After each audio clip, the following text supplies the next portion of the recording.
성경 말씀을 찾아보고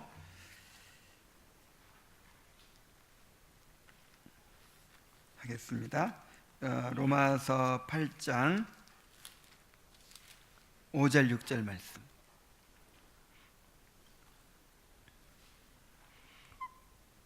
자, 다음 주부터는 이제 안 보고 암송하도록 하겠어요. 한 주간 동안 이 말씀을 암송해 오시기 바랍니다. 자, 시작. 육신을 따르는 자는 육신의 일을, 영을 따르는 자는 영의 일을 생각하나니 육신의 생각은 사망이요 영의 생각은 생명과 평안이니라. 아멘. 자, 오늘은 9장 하나님을 묵상함 두 번째 시간이 되겠습니다. 자, 오늘은 영적으로 생각하는 이들이 되려면 무엇을 어떤 특별한 방식으로 생각해야 하는지, 우리 생각들 속에서 무엇을 항상 친밀하게 여겨야 하는지를 이제 생각해 봅니다. 크게 두 가지를 얘기하고 있어요. 하나님의 살아계심을 생각하라는 것이고, 또 하나님의 전능하심을 생각하라는 것인데, 한번 보겠습니다. 자, 먼저 하나님의 살아계심을 생각하라 그랬어요. 자, 무엇보다 먼저 하나님의 살아계심을 많이 생각하십시오. 우리와 하나님과의 관계, 우리가 하나님께 나아감의 모든 기초가 바로 그 요점에 있습니다. 우리 히브리서 11장 6절을 함께 읽어볼까요? 자, 시작. 믿음이 없이는 하나님을 기쁘시게 하지 못하나니 하나님께 나아가는 자는 반드시 그가 계신 것과 또한 그가 자기를 찾는 자들에게 상 주시는 이심을 믿어야 할지니라. 두 가지를 믿으라 그랬죠. 하나는 그가 계신 것과, 자, 여기 계신다는 말이 무슨 말일까요? 하나님이 안 계시다고 생각하는 사람 없겠죠. 신자라면, 그렇죠? 하나님을 믿으니까 교회도 다니겠죠. 근데 이 신자들에게 하나님이 계신 것을 믿어라 그래요. 그러니까 이게 무슨 뜻이겠어요? 하나님이 살아계신다고 머리로는 알고 인정하지만 실제 삶에서는 현재 내가 딛고 서 있는 이 자리에 하나님이 살아서 역사하고 계신다는 사실은 생각하지 않고 살아가는 사람들이 많기 때문에 그래요. 그런 사람들을 실천적 무신론자라고 하는 거예요. 이론적으로는 하나님이 계신 걸 믿죠. 근데 실제 생활 속에서는 하나님이 살아계시지 않은 것처럼 그렇게 살아가는 거예요. 어떤 문제가 생겼다. 그럼 그 문제 가운데서 하나님이 없어요. 전혀 하나님을 고려하지 않아요. 그냥 인간적으로 문제를 대처하고 싸우고 또 일을 처리하고, 그리고 이제 예배 시간이라든지 기도할 때 됐네. 그럴 때는 이제 살아계신 하나님, 그때서야 하나님이 살아계시는 거예요. 이런 실천적 무신론자들이 되어서는 안 된다는 거죠. 그래서 내가 딛고 서 있는 이 자리, 내가 직장에서 일하고 있는 이 자리, 내가 지금 어떤 사람과 갈등을 겪고 있는 이 자리, 어떤 문제를 고민하는 이 자리, 여기에 지금 하나님께서 살아계신다는 거예요. 살아계셔서 역사하고 계신다는 거예요. 그리고 또 한 가지 뭘 믿어야 돼요? 그가 자기를 찾는 모든 자들에게 상 주시는 이심을 믿어야 할지니라. 상을 주시는 거예요. 이 상은 궁극적으로는 구원의 완성이죠. 하나님께서 우리에게 허락하신 이제 그 영원한 상급이, 영원한 영광이죠.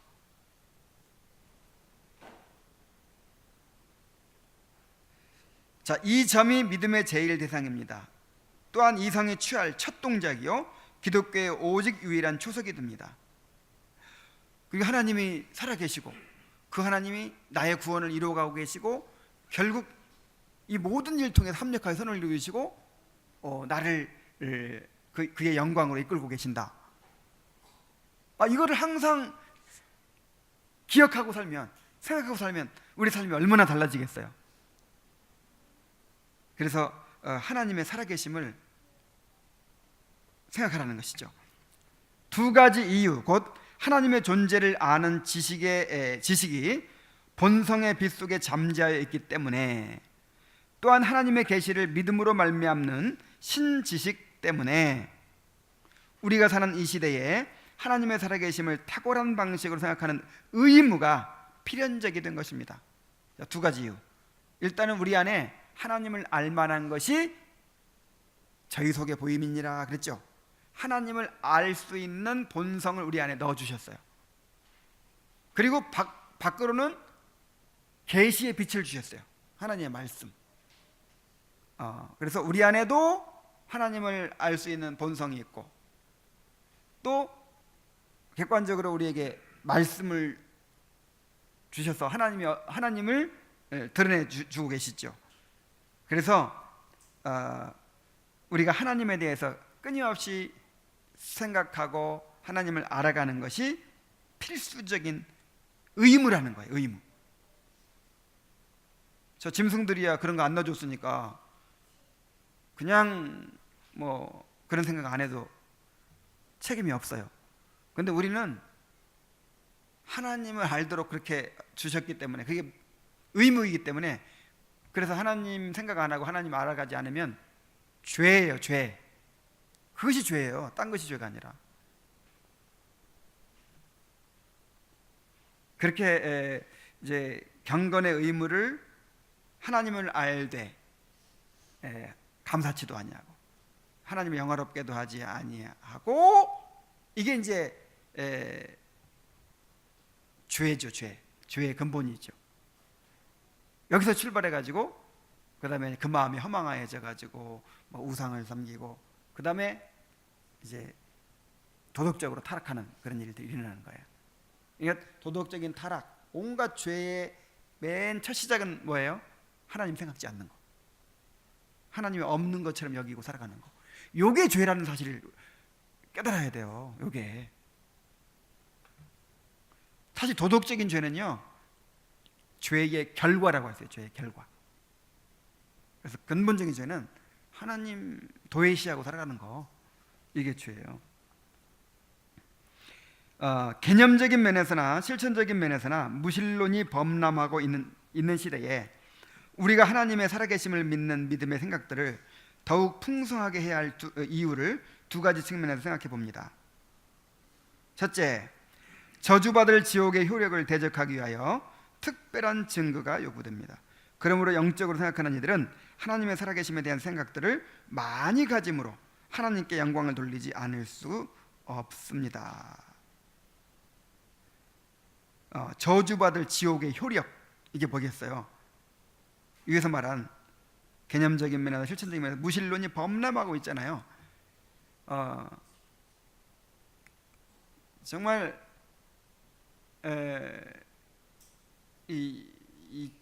아직 믿음이 연약한 사람들은 교회에 오면 하나님이 계신 것 같아요. 막 말씀 전하는 거 들으면, 야, 하나님이 계시는가 보다. 영적인 문제가 중요하구나. 사람이 떡으로만 사는 게 아니네, 이렇게 느끼죠. 근데 이제 집에 들어가가지고 텔레비 보고 앉아 있다가 아니면 게임하다가 아니면 친구들하고 술 한잔 하다가 아니면 극장에서 영화를 보다가 어떤 생각 들어요? 아이고, 이 18원 하늘에 하나님이 어디 있냐, 이런 생각이 드는 거예요. 이 세상에 주는 메시지가 이 분위기가 그야말로 지옥의 효력이라니까. 지옥의 효력. 우리에게서 믿음을 뺏어가고 하나님에 대한 생각을 뺏어가고. 여러분, 그걸 지난 며칠간도 느꼈죠. 그래서 그것을 효과적으로 대적하기 위해서 하나님의 살아계심에 대한 생각들을 많이 가져야 한다는 거예요. 하나님은 이 가운데 살아계십니다. 살아계셔서 지금 우리의 구원을 이루어가고 계시고 지금 통치하고 계시는 거예요. 그거를 계속 생각해야 되는 거예요. 계속 자꾸만 떠올리고 생각해야 되는 거예요. 둘째, 우리는 하나님의 존재를 더욱 깊이 생각하지 않으면 안 될 상황들을 끊임없이 만나게 될 것입니다. 세상에 넘치는 무신론적인 불경건의 원리들이 모든 경건한 이들의 영혼을 격동시킬 것입니다. 이러한 때일수록 우리가 하나님의 존재에 대한 생각들을 자주 하지 않는다면 그러한 무신론적인 사상들 속에서 힘을 내거나 새로운 용기를 얻을 수가 없는 것입니다. 예, 그래서 우리는 계속 하나님이 살아계신다는 생각 갖지 않으면 점점 이제 힘을 잃게 되죠. 영적으로 힘을 잃고 완전히 그냥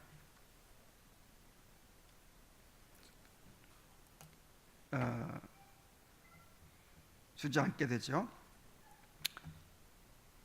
그런데 이제 하나님의 살아계심을 생각할 때 괴로움을 겪을 수 있는 두 가지가 있다는 거예요. 하나님의 살아계심을 생각하려고 하는데 그게 또 쉬운 일이 아니에요. 첫째, 사탄이 우리 마음이 온전히 이해할 수 없는 것들에 대하여 생각하고 묵상하는 일에 매우 연약함을 압니다. 우리가 자신의 마음을 고정시켜 새 힘을 얻게 하려 할 때 바로 그때 사탄은 그것을 기회로 오히려 하나님을 모독하는 상상을 주입하려고 시도합니다. 우리들로 함정에 빠질 수 있는 여러 가지 의문들을 가지도록 하는 것입니다.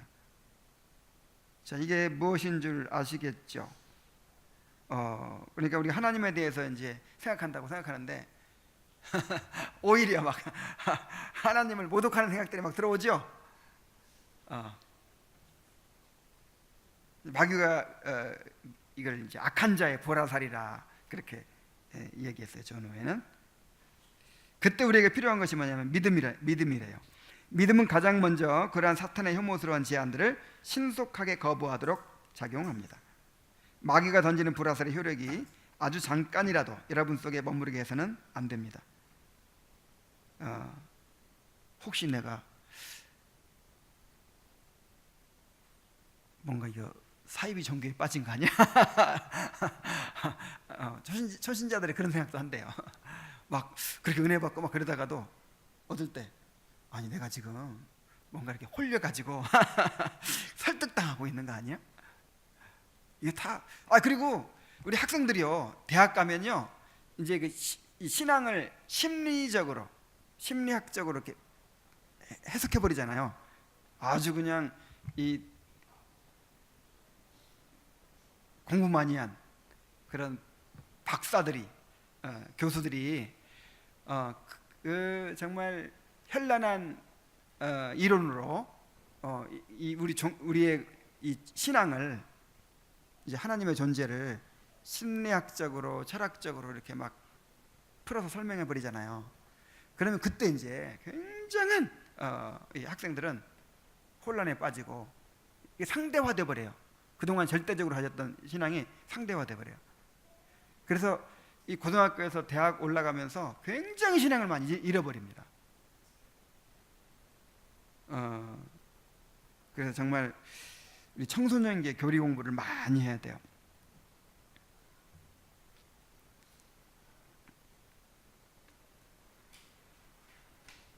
그래서 마귀가 던지는 불화살의 효력이 아주 잠깐이라도 여러분 속에 머무르게 해서는 안 된다는 거예요. 악한 암시들의 원리와 논박하려 하지 마십시오.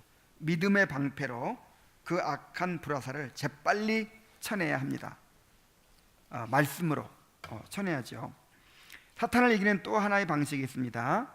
믿는 자들에게는 하나님의 영원한 능력과 하나님의 신격에 대한 증거와 체험이 있습니다. 그 체험으로 즉시 대적하십시오.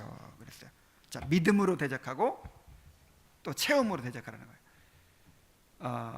정말 이 약속의 말씀들, 그 말씀에 대한 믿음으로 대적하기도 하고, 그 다음에 너무나도 명백하게 나를 인도해 오시고 내 기도에 응답해 주시고 나를 도와주시고 나를 위로하시고 막 그런 경험들이 있잖아요. 그런 것들을 통해서 대적하라는 것이죠. 둘째, 우리의 연약함 때문에 하나님의 존재를 생각하면서 스스로 갈피를 잃어버리는 경우도 있습니다. 우리의 마음이 무엇인가에 압도당해 버리는 경우가 그것입니다. 우리가 생각하는 대상은 너무나 위대하고 영광스러운 분이십니다. 그 사실에 압도당하고 결국 자신이 하고 있는 생각을 중단해 버리는 경우가 종종 있습니다.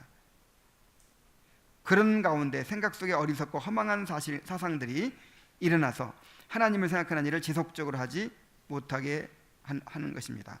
하나님을 생각하려고 하는데 그 하나님은 너무 크고 무한하고 막 그러니까 내 생각이 거기에 미치지 못하고 그냥 압도당해가지고 그냥 더 이상 생각을 계속할 수가 없고 다른 이제 잡생각들로 그냥 채워져 버리는 것이죠. 자, 그런 경험들 우리가 많죠. 거기에 대해서 또 뭐라고 합니까? 먼저 지성이 온전히 이해할 수 없는 것들을 거룩하게 여기고 감탄하는 쪽으로 자신을 몰아가야 합니다. 그러니까 막 이해도 안 가고 막 혼란스럽고 그럴 때 이제 에이 모르겠다 뭐 이게 아니라 그만큼 하나님이 크시고 우리가 불가해한 분이신 것 자체가 지난번에도 말씀드렸지만은 이 경외의 대상이라는, 찬양의 대상이라는 거죠. 그래서 그런 것에 대해서 막 의심하고 막 혼란에 빠지는 대신 어떻게 몰아가라고? 감탄하는 쪽으로, 거룩하게 여기고 감탄하는 쪽으로 몰아가라고요. 정말 하나님은 내가 내 머리로 다 담을 수 없는 분이니까 위대하시지.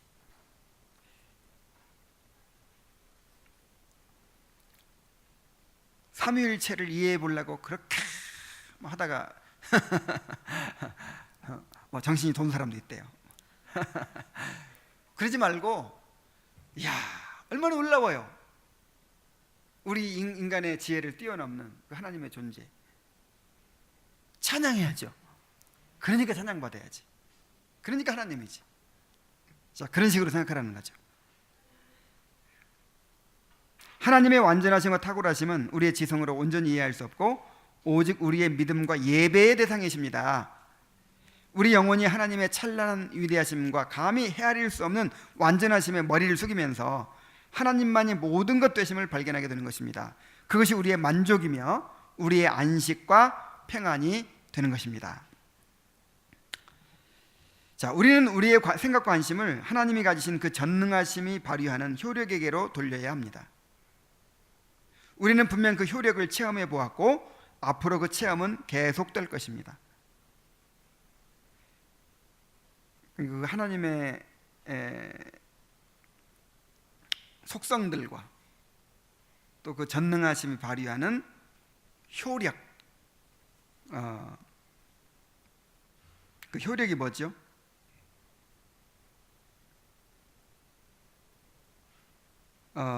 그 하나님의 그 영광의 효력 때문에 우리가 이렇게 믿음을 갖게 되고 구원받고 변화되고 은혜를 입고 하잖아요. 그 자체로서는 우리가 지성으로 이해하기가 너무나 높고 위대한 것이지만 그것이 우리에게 주는 효력을 생각하면서 하나님의 속성을 느낄 수가 있는 것입니다. 그래서 그 이스라엘 백성에게도 하나님이 자기를 직접 보여주는 대신에, 직접 보여주면 어떻게 돼요? 다 죽잖아요. 보여주는 대신에 그 하나님의 임재의 증거들을 보여주신 거예요.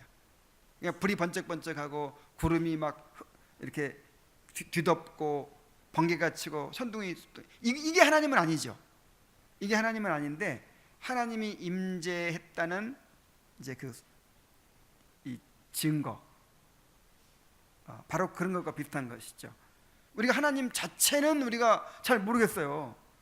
근데 그 하나님의 그 계심의 효력, 하나님의 전능한 효력은 우리가 경험했죠. 우리 은혜 받고 심령이 변화되고 이런 것이죠. 하나님의 성품에 속한 속성들로부터 우리가 체험하지 못할 효력은 없습니다. 시냇물 줄기에서 우리가 접근하지 못하는 샘근원의 맛을 볼 수 있는 것처럼 그 효력을 체험하는 것으로 이해할 수 없는 무한하고 광대한 것을 느끼고 감탄할 수 있게 되는 것입니다. 우리는 하나님의 성품의 광대하심을 감히 이해하거나 측량할 수 없습니다. 우리의 지성으로는 광대함의 본질을 온전히 이해하지 못합니다. 그러나 하나님의 성품의 광대하심을 체험하고 그에 대한 믿음으로 만족할 수 있는 것입니다. 따라서 우리가 하나님을 생각하는 것에는 하나님의 임재하심과 전능하심에 대한 생각들이 늘 존재해야 합니다. 언제 어디서나 우리가 있는 곳에 하나님께서 함께 계시면서 외적인 우리의 행실뿐 아니라 우리 마음과 내면의 상태를 보신다는 것을 기억하기 전에는 한 걸음도 나아가지 마십시오. 굉장히 도전적인 말이죠. 다시 한번 읽어볼게요. 언제 어디서나 우리가 있는 곳에 하나님이 함께 계시면서 외적인 우리의 행실뿐 아니라 우리 마음과 내면의 상태를 보신다는 것을 기억하기 전에는 한 걸음도 나아가지 마십시오. 그러니까 직장에 가거든 하나님이 살아계셔서 내가 일하는 모습을 보고 계시고 또 나를 도와주시고 나와 함께 하신다. 그리고 일을 시작하는 설거지하고 밥하면서 물론 뭐 기계적으로 지금 이렇게 생각하자 하고 막 그렇게는 아니지만 자동적으로 먼저 하나님이 살아계심을 인식하고 어떤 일이든지 하라는 거예요. 그래서 하나님의 살아계심을 특별히 기억해야 할 때가 있대요. 자, 여러분 오늘 특별히 하나님의 살아계심을 생각하고 하나님의 전능하심을 생각하라고 했는데 그 하나님의 살아계심을 생각해야 될 상황들이 있대요. 어떤 상황에서 생각해야 될까요? 자, 사람들은 어떤 모임에서 자신이 시험을 받아 죄를 짓게 되었다는 것을 알면서도 다시 그 모임을 찾아 나섭니다. 그 모임은 그런 이들이 실제적으로 죄를 짓는 기회가 됩니다. 그 모임에 참여하는 순간 사람들은 하나님에 관한 모든 것을 잊어버립니다. 정말 안타까운 일입니다. 바쁘다, 사업상의 일이다, 어쩔 수 없다라는 핑계를 대면서 많은 사람들이 마음속에서 하나님을 몰아내고 있습니다. 하나님을 마음으로 기억하지 않으면 죄를 짓지 않을 수 없다는 명백한 사실을 망각한 채 말입니다. 이런 허망한 모임들은 사람들로 하여금 복음적인 대화를 어리석은 것으로 여기도록 만듭니다. 그런 가운데 사람들이 영적으로 생각한다는 것은 거의 불가능한 일입니다. 자기들의 마음으로 자원하였든지 어쩔 수 없는 경우였든지 간에 이런저런 모임에 난잡하게 참석하는 이들에게 분명히 말해주고 싶습니다. 하나님이 언제나 모든 것을 지켜보고 계신다는 생각들로 자신의 심령을 부단하게 깨우치지 않는다면 결코 죄악적인 함정들과 비행해서 자신들을 지키지 못할 것이라고 말입니다.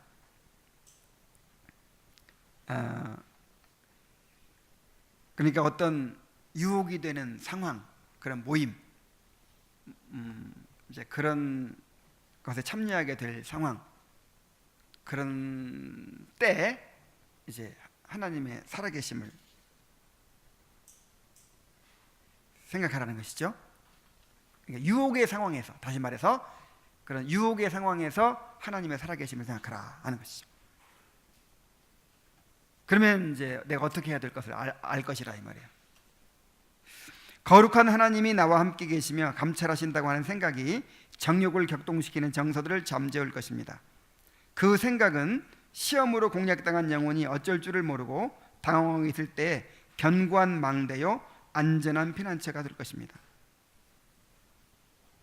그러니까 우리가 늘 하나님의 살아계심을 생각해야 되는데 그 하나님의 살아계심을 생각하는 것은 특별히 언제 도움이 된다고요? 유혹의 상황에 우리가 있을 때. 그러니까 이제 그냥 아무렇게나 살다가 유혹이 닥칠 때 하나님 살아계시면 생각하자. 그게 아니고 평소에 그렇게 늘 하나님의 살아계심을 생각하면 특별히 이제 유혹의 상황이 올 때도 이제 그렇게 할 수 있죠. 자, 그다음에 또 언제 이게 이제 필요하냐면 혼자 외로이 칩과하는 때, 이제 혼자 외롭게 있을 때, 자, 혼자 외로이 칩과하는 때는 영적 사고방식을 가진 사람이나 그렇지 않은 사람들에게 정말 어려운 시험의 때입니다. 그때야말로 우리의 됨됨이가 정확하게 드러나는 때입니다. 그러니까 우리가 혼자 있을 때 어떻게 시간을 보내는가, 혼자 있을 때 어떻게 하는가가 진짜 우리의 신앙이래요. 진짜.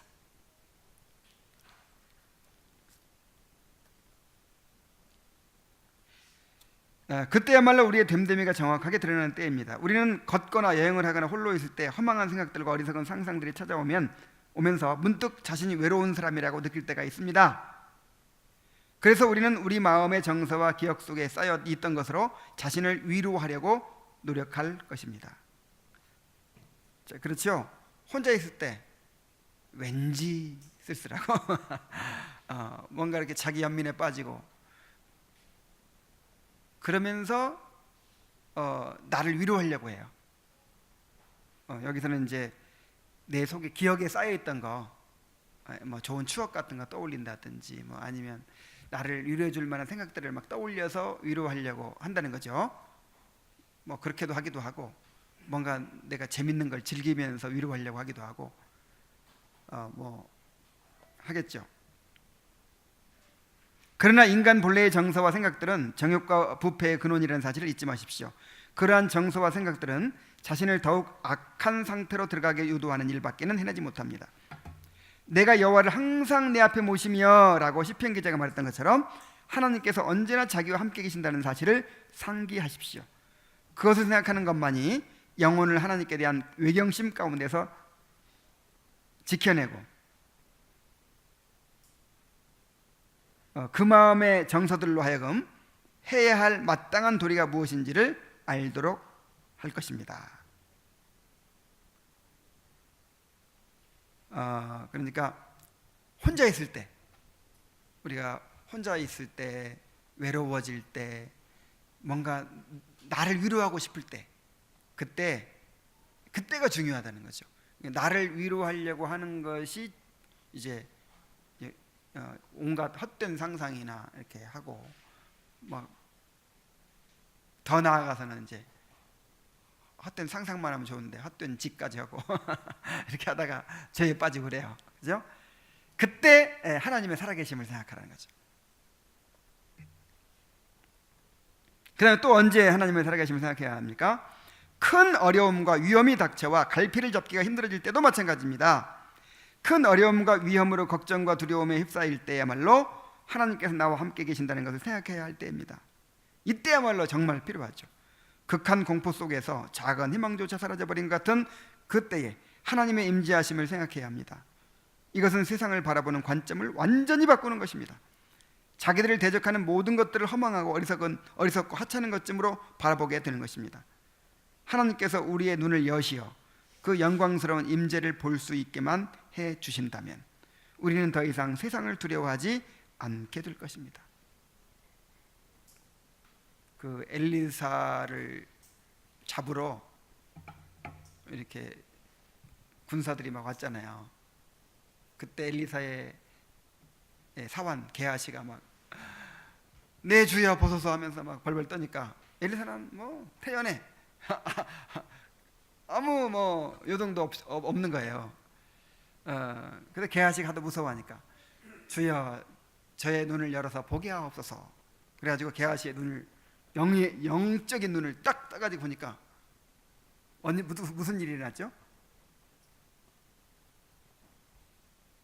불말과 불병거가 엘리사를 둘러싸고 지키고 있는 거예요. 이 스데반의 설교를 들은 유대인들이 막 스데반을 막 향해서 이를 갈고 막 돌을 들어치죠. 그래서 스데반은 얼굴이 하늘의 천사처럼 빛나면서 그들을 위해 기도해요. 아버지여 저들의 죄를 용서해 주옵소서. 저들이 하는 일을 알지 못합니다. 심지어 돌을 던지는데도 그렇게 기도해요. 왜 그랬을까요? 저 하나님 보좌 우편에 그리스도께 서셔서 스데반을 향해서 팔을 벌리고 이렇게 계시는 것을 본 거예요. 그래서 우리가 살아계신 하나님의 임재를 우리가 깨닫는다면 어떤 어려움과 어떤 혼란 속에서도 승리할 수 있을 것입니다. 그러니까 우리가 문제가 뭡니까? 하나님의 살아계심을 깨닫지 못하는 것이죠. 그때는 그야말로 실천적 무신론자가 되는 거죠. 이론적으로는 하나님은 아시고 뭐 참새 한 마리도 하나님이 허락지 않고 떨어지지 않고 막 다 알죠. 근데 실제 그 상황이 닥치니까 하나님이 없는 사람처럼 행동하는 거예요. 그래서 하나님의 살아계심을 항상 생각하는 습관을 가져야 할 것 같아요. 아까도 말씀드렸듯이 평상시에 안 생각하다가 어림박심 생각해라 그 뜻이 아니에요. 평상시에 늘 생각하던 사람이 어려움 닥칠 때 하나님의 살아계심을 생각하면서 이겨낼 수 있다 이 말이죠. 자, 그 다음에 또 한 가지 뭐죠? 하나님의 전능하심을 생각하라는 거예요. 하나님의 전능하심. 우리는 하나님의 존재와 더불어 하나님의 영원한 능력에 대해서도 생각해야 합니다. 그의 영원하신 능력과 신성이 라고 하는 말씀 속에 하나님의 존재에 대해서도 또 하나님의 영원한 능력에 대해서 얘기하고 있죠. 자, 우리가 하나님의 전능하심을 부단하게 생각하지 않는다면 우리가 행하는 일들을 통해 하나님의 영광을 나타낼 수 없을 뿐만 아니라 우리 자신의 영혼도 만족을 얻지 못합니다. 우리가 하나님의 전능하심에 대한 믿음 안에 견고하게 서 있지 않으면 우리의 마음은 숲의 나뭇잎처럼 흔들릴 것입니다. 자, 이 표현이 참 너무 우리 마음을 잘 나타내 주는 것 같지 않아요? 숲의 나무처럼 그냥 바람이 불면 이리 흔들리고 저리 흔들리고 하듯이 늘 흔들리죠. 아니 그렇게 믿습니다 해놓고는 아니 뭔가 닥치면 그냥 또 흔들리고, 아니 닥쳐서 흔들리는 것도 아니야. 내 속에 생각해가 흔들려. 아이고 이 일이 나면 어떡하지 흔들려. 아이고 나 늙으면 어떡하지 흔들리고. 이렇게 막 어쩌면 그렇게 흔들리는지 모르겠어요. 숲의 나무처럼 흔들려요. 자, 우리 자신을 보십시오. 우리는 매 순간 죽음에 노출되어 있습니다. 죽음은 결코 우리와 멀리 떨어져 있지 않습니다. 머지않아 우리가 누리던 모든 것들과 이별하지 않을 수 없습니다. 그렇게 잠깐 스쳐가는 세상의 일들만 생각하고 살아가는 우리는 대체 어디에서 위안과 만족을 얻어야 한단 말입니까? 우리가 바라보고 있는 모든 것이 다 유한하고 허무하게 무너질 것들이에요. 우리 자신을 보세요. 거울을 보세요. 거울. 지금 이 모습도 많이 늙었지만 이 모습이 계속 갑니까? 하나하나 고장나가기 시작해. 이도 이상해지고 눈도 막 침침해지고 하나하나 머리도 빠지고 점점점. 그래서 계속 우리만 보고 있다면, 아니 또 뭐 우리 눈에 보이는 이 건물을 보세요. 건물. 항상 여기서 계속 살 수 있나? 우리 것도 아닌데. 우리 돈을 보면 계속 없어져 가잖아. 하여간 뭐든지 우리 딸들이 보세요. 다 떠날 거잖아요. 뭐든지 마찬가지야. 하여간 유한하기 때문에 다. 그래서 이런 것들만 바라보고 산다면 우리는 대체 어디에서 위안과 만족을 얻어야 한단 말입니까? 우리의 영혼을 받으시고 흙 속에서 우리 몸을 일으키실 하나님의 전능하심을 생각하지 않고 살아간다면 우리가 무엇으로 위로를 받을 수 있겠느냐는 말입니다.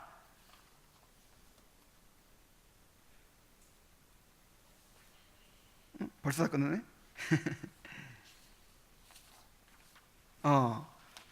그래서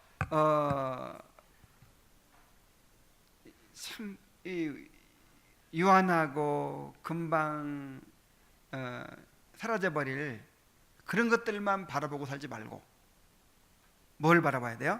하나님의 살아계심을 바라보고 또 하나님의 전능하심, 하나님의 전능하심을 늘 생각해야 한다는 것이죠.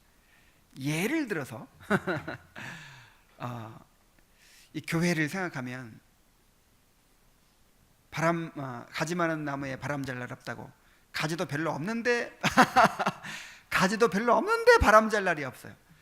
근데 그게 무슨 꼭 문제라서가 아니라, 꼭 무슨 큰 문제가 아니라 목사님 이 유초등부 이거 어떻게 하죠? 또 여기서는 또 이거 앞으로 이렇게 해야 되겠는데요. 저렇게 해야 되겠는데요. 이거 하나하나가 다 이제 총 쌓이면 나중에 이제 짐이야, 짐. 그렇게 생각하면, 그리고 당장 떠오르는 그거 없을 때도 많잖아요. 그래 그런 것들만 생각하면 어떻게 된다고요? 숲의 나무처럼 들려. 숲의 나무처럼. 그럼 어떻게 해야 돼요? 하나님의 전능하심을 생각해야 돼요. 이 교회의 머리가 누구예요? 예수님이잖아요. 그리고 지금까지 이 교회 세우신 분도 예수님이고, 예수님이 지금까지 이루어 오셨고, 야 정말 내 힘으로 된 거 없어. 하나님의 영혼들을 변화시켜 주셨고 보내주셨고 채워주시고 다 세워가고 계시는데 내 힘으로 된 것도 없어. 그런데도 불구하고 앞으로 될 것에 대해서 염려해. 자, 지금 이건 나한테 하는 말이에요, 전부 다. 그래, 숲의 나무처럼 흔들려. 그러지 말고 그런 문제보다 더 크신 하나님의 전능하심을 생각하는 거죠. 그 전에 답이 없던 것들이 다 답이 나왔어요. 나중에 보니까 생각지 못했던 그런 하나님의 인도하심이 있었어요. 그러니까 또 하나님께서 이렇게 해주실 것이라고 믿고 하나님의 전능하심을 생각하는 거예요. 그래야 내가 든든히 마음이 견고해질 수 있죠. 그래서 그런 문제들만을 바라보지 말고 문제 한번 바라봤으면 그 다음에 또 뭐 바라봐야 돼요? 하나님을 2번 바라보고 그걸 훈련합시다. 하나님의 약속을 바라보고. 자, 이제 결론. 우리는 저마다 충실히 외적인 의무들을 이행합니다. 기쁨으로 말씀을 받고 많은 일들을 합니다. 세상 사람들 같이 과도하고 과격한 일에 빠지는 일도 없습니다. 하지만 우리의 마음이 하나님에 대한 내면적인 생각들로 만족하고 즐거워하지 않는다면 우리는 세상에서의 직업적인 소명과 합법적으로 누릴 만한 것들로 만족과 즐거움을 얻는 일에 마음을 고정시켜 살아가고 있는지도 모릅니다. 겉으로 봐서는 뭐 죄도 안 짓고 참 모범적인 크리스찬 같은데 정말 마음속에 하나님의 살아계심을 생각하고 하나님의 전능하심을 생각하고 살아가지 않는다면 이거는 육신의 생각이라 이거예요. 육신의 생각으로 살아가는 사람들이라 이거예요. 그냥 적당히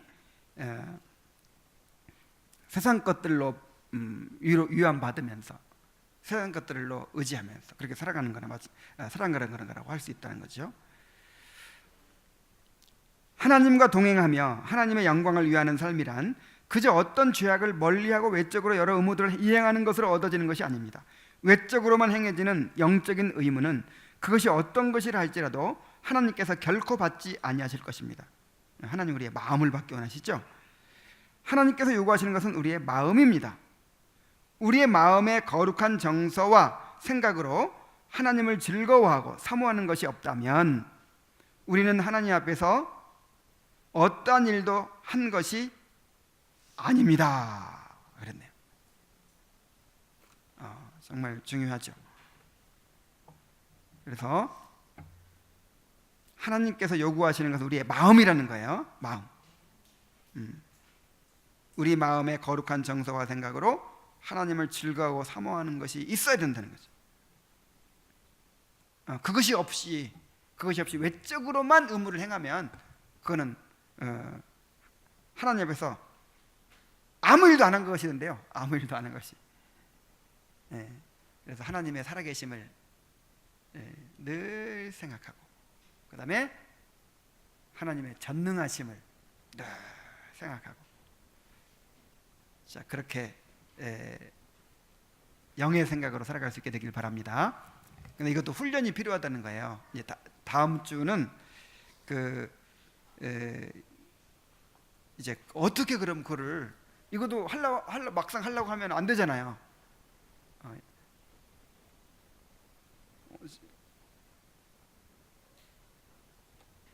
나도 안 되더라고요, 잘. 어떤 걱정에 사로잡혀서 그냥 걱정에 사로잡혀서 잠들고 또 깨자마자 좀 이렇게 어쩌다 일찍 눈이 떠져. 그럼 온갖 여러 가지 걱정, 의심 생각하다가 내가 뭔 생각하고 지금 있었지? 나도 모르게. 아이고 이거 참 어려워요. 그래서 다음에는 이걸 어떻게 우리가 훈련해 갈 것인가 그걸 또 공부하게 됩니다. 계속해서 훈련해 가도록 합시다. 우리 기도하겠습니다.